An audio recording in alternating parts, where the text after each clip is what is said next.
ને ઓલું ગીત ગાવ વળાવે ત્યારે ગાય નહીં. ઓલું દીકરીને વળાવે ઈ? હા ઈ ગાય. અરે એમાં સોનલ બેન શિખામણ કેવી ગઈ છે. હે. હા એમાં ઈ ગીતમાં બધી શિખામણ આવી જાય અને આપણે લઈ લીધી.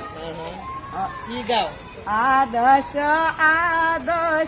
પીપળો આદર્શ દાદાના ખેતર દાદા કિયા ભાઈ વળામણે દીકરી ડાયા થઈ રેજો હારાના હળ ગુંગટા હાહુને પાયે રે પડજો. પછી શું કે જેઠ દેખી ઝીણા બોલજો જેઠાણી ના વાદમાં વધજો. જેઠાણી એક કામ કરે ને તો તું બે કામ કરજી.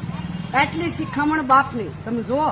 પછી શું આવે નાની નણંદ જાહે હારે એના માથા રે ગુથજો માથા ગુથી હે તો પૂરજો પછી હારે મેલજો નાનો દેરીડો લાડજો એના સણા ખમજો. ગમે એમ કહે ને જે રહે ને તો તું સહન કરી લેજે. આ શિખામણ હિન્દુબેન આપણને આપી. આપણે બધા બેઠે ને એક આ નાની છે એક આ નાની બાકી બધા આપણે આ શિખામણ લઈને આવ્યા.